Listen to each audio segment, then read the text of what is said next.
Welcome back to the unofficial Squarespace Entrepreneur Podcast. My name is Omari Harriban, and if this is your first time listening, this show is all about building a business on Squarespace, especially businesses that serve the users of Squarespace. So if that sounds like you, then you're in the right place. Today I'm talking with Chelsea Pimienta of 23 and 9 Creative. Chelsea's a mom, a wife, an iced coffee enthusiast, and a big Taylor Swift fan as well. But she's also been selling Squarespace templates since 2018, and I thought it would be really interesting to have her on the show to share her experience and her story, because I think it's one that you'll find hopefully as inspiring and insightful as I did.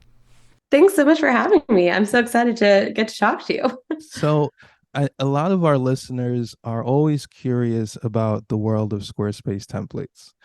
Yes. And I have a certain perspective, but I'm always interested in the perspective of people like yourself, who are designers who have had in my opinion, I think you've had a unique experience and journey Hmm. that continues. And so I really wanted to get to know your story today, because I think there's a part of it. I'm not going to lead too much, but I think there's a part of it that will resonate with a lot of people who may have attempted to, sell Squarespace templates. So go ahead and introduce Totally. yourself if you don't mind. Yeah. Hi everyone. I am Chelsea. So I started my business um in college actually, and I was a senior in college and I was doing designed resumes. That's how it all started. And at the time that was a big thing. And when I first started, I was selling on Etsy and there were like 5 pages of them on Etsy. Like that was all you had. And so it was kind of at the very beginning of that wave. So I got into that and then was pretty successful with that. And then people soon started asking me, for logo design. And so I started learning that. I kind of taught myself, you know, really the big hand lettering phase. I taught myself hand lettering, started to do that, was really having fun with that. I graduated college, moved to New York, and had a full time job. And I still do actually have a full time job other than my business. And so I've always done this small business full time on the side. Wow. So I think that can definitely resonate with a lot of people because it's a big juggle. Mhm. So I, was learning branding, and my website, of course, was in Squarespace, but no one had asked me to do a Squarespace website. So uh, pretty soon with the branding, people were like, "Oh, do you do websites?" And I was like, "Well, I haven't, but I can figure it out." So started, actually using Squarespace for that business Mhm. and really got into it and realized very quickly that I loved that part because I majored in journalism graphics in Mhm. college and work for a publication. And so that part of me, that storytelling part, really connected with the getting to design these beautiful websites, but Mhm. telling someone's story. So those two parts of like my brain were coming together, getting to do websites, and I loved Mhm. that. So I was able to work with people, from all over the world doing these amazing things and yet telling their stories through the website design. So I really got into Squarespace. They launched, 7 around this time. And so it became a 7.0, but it became a lot easier to do stuff and to Mhm. learn, even though we were still coding a lot, but still. So then I was like, okay, I am seeing these like I had these resume templates, right, that I used to have. And I was Mhm. like, that was so easy because someone just bought it and downloaded it. How could I do that in this scape? Like, how would that work? And so I had seen a few people do it. Mhm. Go Live was one of them, and a few others. And I was like, man, there's got to be a way to do this. I just don't understand how it works. So I was like, I've got to figure this out. So I, started researching, read what I could. And I was like, okay, I think I get it. You have to make these videos and teach people how to recreate the design. And okay, I got it. So I was really excited. I put in hours and hours and hours of work into creating these templates, and I launched my first template shop with 3 templates. This was in 2018. 2018 that I did this. Mhm. And I was like, okay, this is going to go great. Like, people are going to love this. It's so much easier. You don't have to pay for a custom site. I launched it and crickets, like Mhm. not even crickets were hanging out with my template. It's like it was just dead silent. And I was like, oh my gosh, like all of this work. I was so frustrated. And, I sold one or two here and there. And Mhm. I just could not have been more frustrated. I'm sure I cried about it several times. Like I could not be more frustrated. So I was like, whatever, I'm done with this. This is stupid. Like, this doesn't work. So then in 2019, I had like a year and a half to sob and be sad about it to myself. And I was like, okay, I got to try this again because I know that there is a way to do this right. And let me see, what I like, just try to figure out what it was that I did wrong. Mhm. So I took a huge look at it and I did a lot of uh, sleuthing on Instagram and research of, people who are using these, what businesses are using these, what my Mhm. design aligns with, like all this stuff that I really started to look at. And I think what made the biggest difference for me and my shop personally was that I was designing for the masses. And I wanted to make these templates that were like anyone could use them. You're a photographer or you're a copywriter or you're whoever, you can use it. Mhm. And that was not the key of these templates. That was not what people were looking for. And so I designed them for very specific people. I launched again with 5 the next time, and I designed like very specific. I had talked to people. I had, reached out. I like found very creepily people on Instagram, and I was like, hey, like you're my person that I'm like fake designing a website for. Like, I talked to people and I Yeah. saw what people were using, elements that they needed, and how also important like putting fake copy in was. I think that like helps people be able to see things. It's always Mhm. shocking to me how much of my fake copy people keep in their website. I think it's pretty funny. And so I relaunched them and pretty quickly was selling equivalent of one or so a day, and Mhm. within first month or two, and then COVID happened, and I was like, this is either gonna be really good or really bad. I'm not sure which one. Yeah. And it just took off. It skyrocketed. Yeah. Yeah. Yeah. So that's kind of my story. Wow. So there's so much that I want to pick at. Um First of all, I one of the reasons I do this is because on the out like as you can testify, like you never know how it works from the outside, right? Like Yeah, you 100%. you're Yeah. just looking at a website and then you come up with all of these assumptions and ideas about Yep. like what's going on, how it's working, who's behind it, and so forth. Uh-huh. So I think, first of all, the fact that like this is a project for you that, is something, I don't want to put it on the side, but like a full-time side thing, Yeah. it's a Yeah. unique like expression of what you do, but it's not the primary, source of Mm-hmm. income. And I think, man, your like willingness to try again, right, is like Yeah. incredible, and it's true. And then the second time around you did things differently, which I think is important because everything that you did differently set you up for the wave of people needing websites in 2020. Mm-hmm.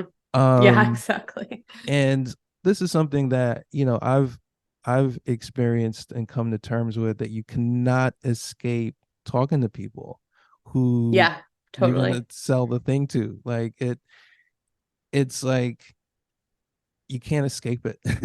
Yeah. And the fact that you have, you had a way of like doing that, to get the real information that you needed to like make something that someone would want to buy, and then they just buy it.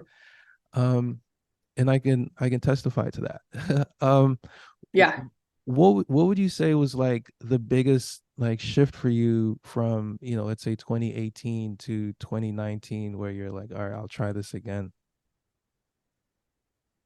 Yeah, I think I mean, I am a person that when I do something, I want to do it right the first time, and I get upset like with myself personally Yeah. when I fail at it, you know? Uh-huh.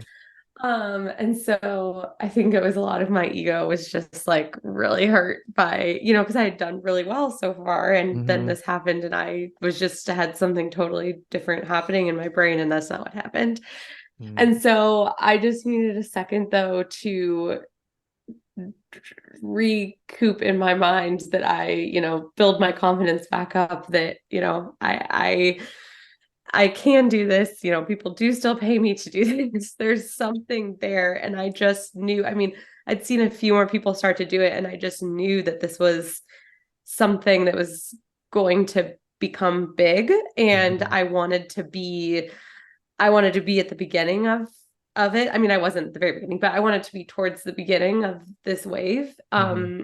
And so I think that was also something that was like pushing me to do it too, because I just really saw the value for my clients. And there's always this huge gap in between a custom website and nothing, just doing it by yourself, not knowing a single thing, And Mm-hmm. I hated that I didn't have an offering in there for people that really needed a website but couldn't afford, or it wasn't the right time, to do a custom site. And so Mm-hmm. I think that was a big thing for me too. I just saw more and more and more of my people I worked with, needing that, which is what they say, right? When you're creating a product or doing something, you find the need, Yeah. and try to fix it. Yeah, you can't escape that. Um, Yeah. Otherwise you end up solving for nothing. Yeah. Uh, you started off, with resume templates on Etsy, right? And you saw Yeah. like you experienced like the benefit of that. Yeah. Um, Now shifting towards Squarespace templates, what role did Etsy play in your, as a marketing channel at that point? Yeah. So I still have them on Etsy. I barely sell any anymore because I don't put anything behind it. They're just there just in case, because I've had a shop for so long. I do have some, I don't know Yeah. what you want to call it, with the algorithm or whatever. It's there. So I do sell some still there. Um, Although I've recently thought about taking them down because I've switched over to selling my templates by using Squarespace courses, Mm-hmm. and the sign up process is very difficult if you're purchasing on Etsy. Um, anyway, but when I first started, I actually, for probably probably for the first year, I was actually just selling them on Etsy Mm-hmm. because I had such a good following going on Right. there, and I loved selling on Etsy. And I still tell people, like in my course, I still tell people that I think Etsy is a great place because that is where people are going to look for those kinds of things. And it's like a free Google kind of, just for creatives. Mm-hmm. And I think it's a really good tool. And I always had really good success with their ad sell, like spending money on ads in Etsy always did really well for me, Mm. because it was putting it above everyone else's, like how Etsy's works, and it's a lot, less than Google would be, to get yourself Right. up there. So Maybe I should start selling ads.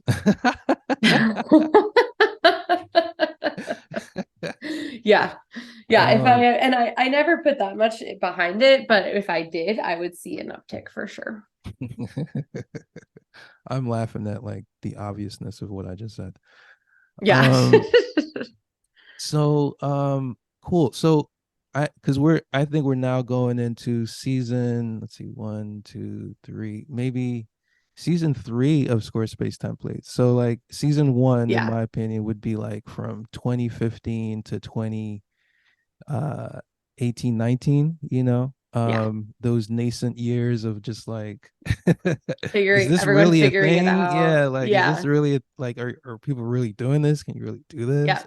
To 2019 to I think 2022 of just like, oh wait, yeah, it is a thing. Let's go. Woohoo.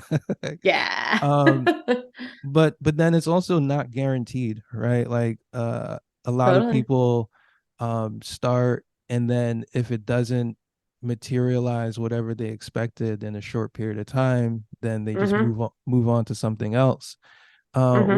Which is always feels kind of tragic to me because like I'm one person, right? So I don't always get to update my website as frequently as Yeah. I would like. So Yeah. sometimes like I get around to it and then I go and then the shop that I wanted to post like doesn't exist anymore. And I'm like, what happened? What happened? Like Yeah. is it because I didn't like, contribute soon enough? I hope that's not the reason. But Yeah. um I think there's like something to be said about just sticking it out, and Totally. it's if you love it kind of thing. And it seems Yeah. like there's a lot going into this for you where it's like it just brings together. I love what you said about like being able to tell people stories through website and web design, because I think Mm-hmm. that's what makes Squarespace a really cool platform, in my opinion. I feel like if if there was more of like that storytelling kind of understanding across Yeah. web design, I think the world would benefit. Um, Totally. I'm going on some tangents here, but I how has love it. how has blogging played a role in your business?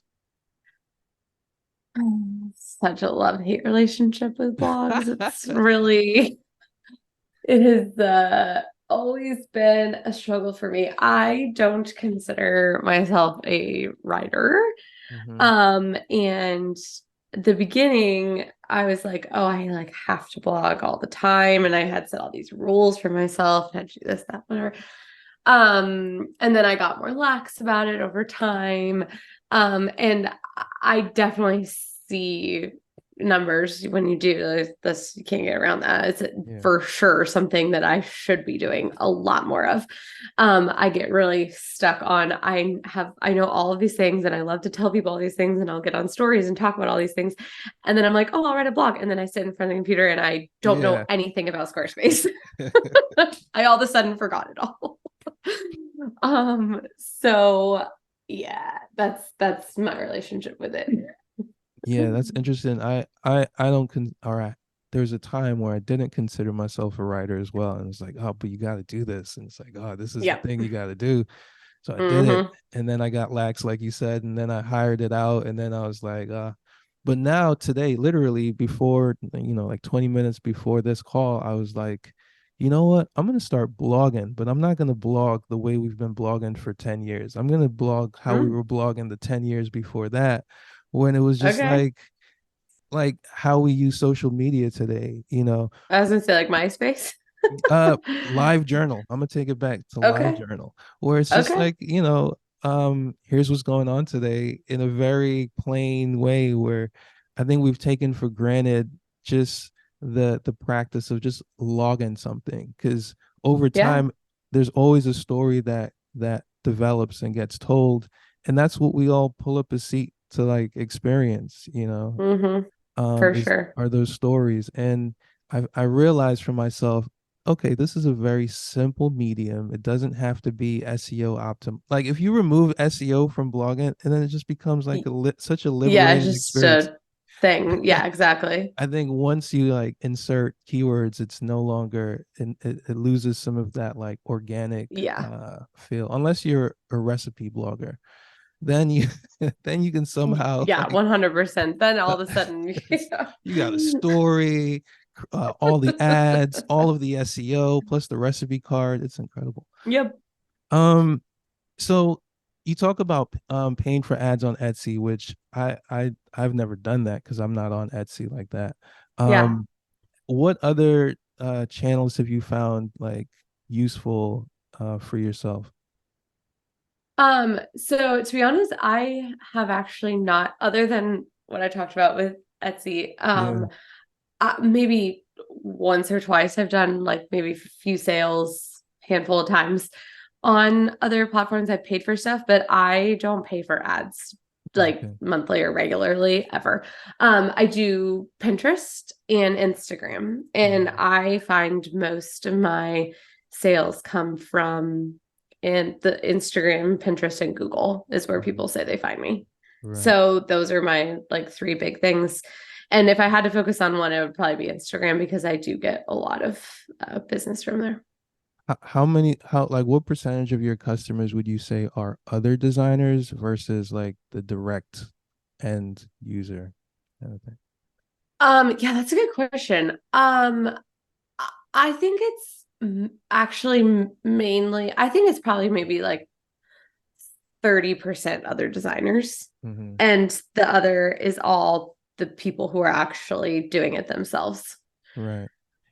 And Yeah. and would you say the other designers are more likely like repeat customers because they're like getting Yes. yeah, Yeah. yeah, that's what I Yeah. And I've thought about doing, as a person who sells templates, I've thought about coming up with a program for other designers and having some sort of subscription base, something like I mm-hmm. think that is very could be a really cool tool. I just have not ever had the time to dive into that, but I Yeah, have thought about doing something like that before.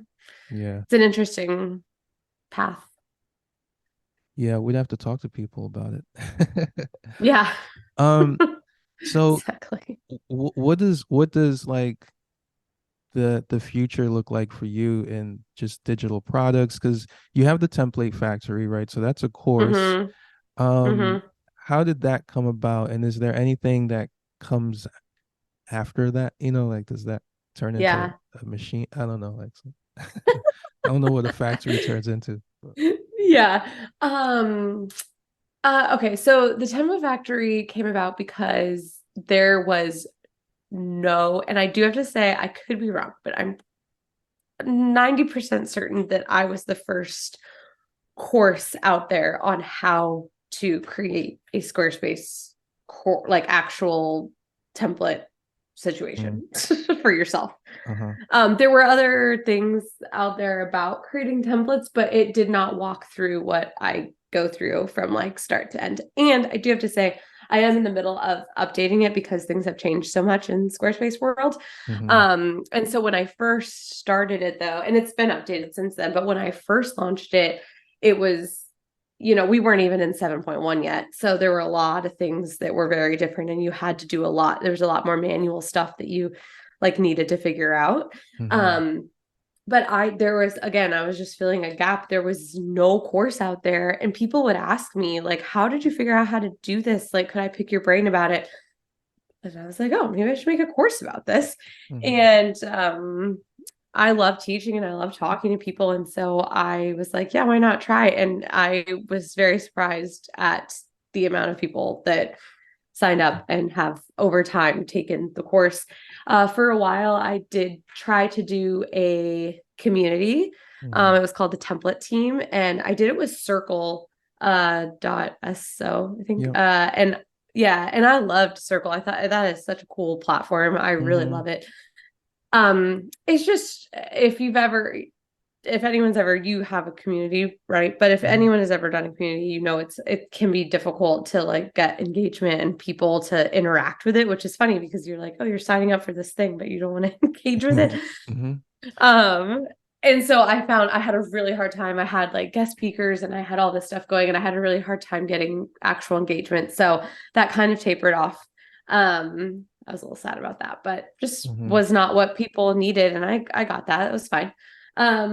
So it is just a thing that lives out there that I hope is a resource for people who want to be able to add that to their, portfolio of work that they sell. And being updated, I think is my main goal, just making sure that it's updated, because things change so much. Yeah. Um, that it can just still be a tool out there. But I don't think right now with that there's anything in the future. I will say I had a baby last year, Oh, and congratulations. since then, thank you so much. And since then, things have just changed in well, obviously in my life, but in my business and my view of my business as well. And just time is a currency for sure. Right. Right. And there's a lot that has fallen to the wayside in my business, which is fine because I'm, doing other very important things. But I definitely have not. The past year and a half has been a little learning curve of letting go of some things and Mm, uh, not being so focused on it at the moment. So it's mhm. still there, and I'm still creating new templates and still, like I said, working with the template factory. But right now, it's just I'm kind of on cruise mode. Yeah, that's interesting you say that because my children, they all have birthdays coming up next month, Okay. and they're all 3 years apart. And Wow. um, my business started when my first child was one. So like I've Okay. had all of these like ebbs and flows that come with Yes. each one. So like for the first two, I was like in recreation mode. Like everything was like was brand new, walking into a brand new Yeah. world. Second one came around, I'm starting from scratch again, but like Yeah. a worse scratch than the first time. And then when the third one came, I did a sale. So that's when the Yeah. the promo code was my son's name, like and it was okay. It was like, okay, wow, we're in the clear. Yeah. And Yes. so this is the first cycle where I'm not having a child. But Okay. Yeah. I do still feel like because my last one he's about to turn 4, so I should be having Oh, wow. a new one. But I've had a different kind of a rebirth of sorts where it's like, all right, well, Sure. as they grow and evolve and transform from these little beans into bigger, Yeah. they're also watching you grow and transform from Yeah. who you are now to who you're becoming. And so Yeah. like having these little mirrors around who are just constantly transforming, Yeah. and watching you do the same is very it's very, you can't take that, it's like it's great. Totally. Yeah. It's um amazing. but then we still have to like attend to our businesses. So um it sounds like you said you're coasting, and I know what that coasting experience is like. um I'm no longer coasting now. I'm like, all right, I'm my first In it. child is about to be 10, Yeah. so now it's like, all right, I gotta Yeah. get into like a whole different kind of a gear. um Yes. what's changed for you now? What's different that you're doing differently? Um, I think, I when starting when she was born, I stopped taking on custom sites. I have not done a custom site, Hmm. which was I was doing a lot of. And so that is different. I miss it, but it's like I don't know if that part of my brain is ready to hop totally back into that world. I might do a few next year. We'll see. I've talked to a few people. But being more specific with my time, and really having a solid plan on what I'm going to do. Like, before, I mean, this was, my child basically before. So, Yeah. I spent all of my free time, Hmm. working on it, and was really proud of it. I still am, but it was, that's like what I did. And so it's just a different experience now, having to, not just like get to play around and do fun things, but more things that need to be done and worked on, and just looking at it through a different lens, I guess, at the moment. And I know it will ebb and flow, but um it's okay. That's just part of life and Yeah. growth, like you said. Yeah. um Anything else you want to add for our audience of curious listeners? I think that a big thing, and you hit on, was just not giving up. I see this too. It's like you launch a template shop specifically, and first month you don't see what you think you're going to see. I think that there's so many avenues that you can go down and be creative with how you sell them. For a while I had a partnership with a real estate blogger, and she sold my templates through her website, and we sold a ton of them. Like there's so many options of ways that you can, if like the traditional way that you're thinking you're going to sell them isn't going to work, like don't give up. You still have this product that you worked really hard on. You might have to tweak it here and there, but find a way to make it work. Like find those people that need it. They're there. And I also, and this has been said before, but I also really when I talk to people and they ask the question, are there too many template designers out there? I still believe, and I just think I'll always believe that there is room for everyone. Everyone has a niche. Everyone has different things that they're doing. Yes, there are a lot more today than there were a few years ago. But I do still believe that it is a really cool offering. Everyone has a different audience. Like it's a very cool offering for, your audience. Another really cool thing that I have done in my town and I think is so cool is doing local things. So, reach out to like your chamber of commerce or like put on a workshop locally, maybe at the library or like, there's like so many cool ways to think about it. And so I'm always trying to come up with creative ideas of how I could work with new people or other people to get the templates out there. Yeah. Oh man. See, you just touched on so much that I was like, yeah. Um, Sorry, a few last minute thoughts. yeah, no, those are some big ones because like I'm gonna Yeah. be doing a workshop here in our photography studio for Cool. photographers who want to create a website. Yeah, And exactly. Yeah. I like that you mentioned um so like this is from now I'm going into a phase of like, all right, I'm ready to go mass market in a sense where it's like for a long time I'm just kind of like as niche as you can go. Like I'll go as niche as Right. it gets to like As it gets. the corner of the web that is just uninhabited. I'll camp out there, put a flag in, and go on to Yeah. But so like certain things that are kind of foundational or like simple, like a big mental barrier for me is I'm a do-it-yourself person. Like I'll just do it Yeah. myself. So it's always difficult for me to understand the experience of like I can understand not being able to do it yourself, but like I can't understand sometimes not figuring it out yourself. Mm-hmm. I have like I'm a the same way. I always figure it out.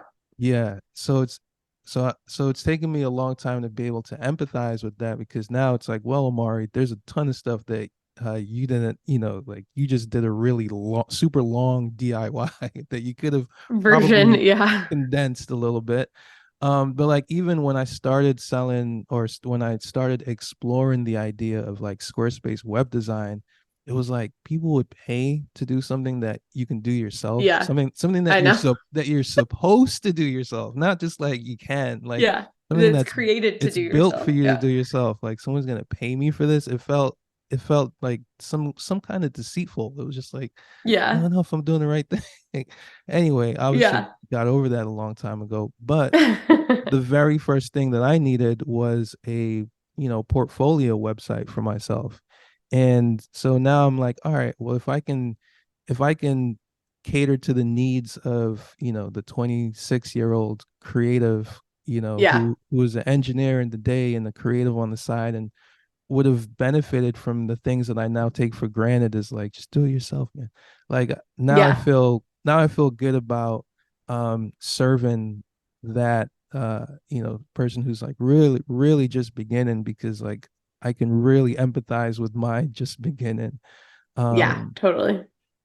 I forgot how I got on that tangent, but yeah, the workshops and creative ways to like get things out there. Like, Mm-hmm. um, has that always been easy for you? Were you always, able to like talk to people and be like, hey, is this going to help you or blah, blah, blah, and kind of go through that process? Or is it something that you had to learn? No, I think I definitely learned it. I mean, I think that when I was starting, like the first time I did it, I was just kind of like, oh, I know what I'm doing. I Mm. just think I thought I knew. And then the world was like, nope, Yeah. that's not true. And so, yeah, and then I was like, okay, well, I guess I'm going to have to do this a different way. And so I think that, yeah, sometimes you got to learn those things. And now I don't ever take that for granted. And I definitely like talking to people about stuff and just doing that research. I think it makes a huge difference. Yeah, it certainly does. I've tried to like avoid it or not do it, and Yeah. then that never works. But the thing that always does work is when you do. But I think going through all those different repetitions and trying those things. I think what I heard from you was like there's like this intrinsic need to fulfill something, right? And if it's not fulfilled, Yeah. it's like I got to keep going until it's fulfilled. Yeah. Um, can you speak on that a little bit? Because I think everyone has a version of that, but I'm not sure. Yeah.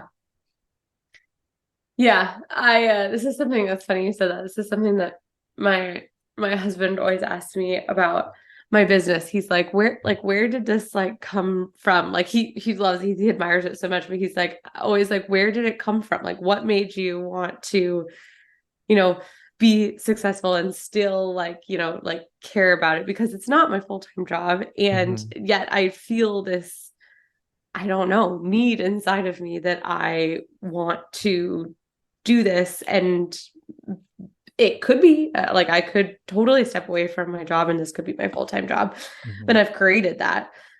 And I think it's just, I believe that it's something that you're born with. I've always had this like entrepreneurial spirit. I literally, when I was 7 years old, I started a bracelet company and I made bracelets. It was called Groovy Girl Designs. And What?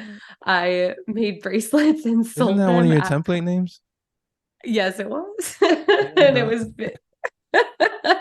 you know, and it was my parents had told me that I couldn't have a TV in my room unless I bought it myself.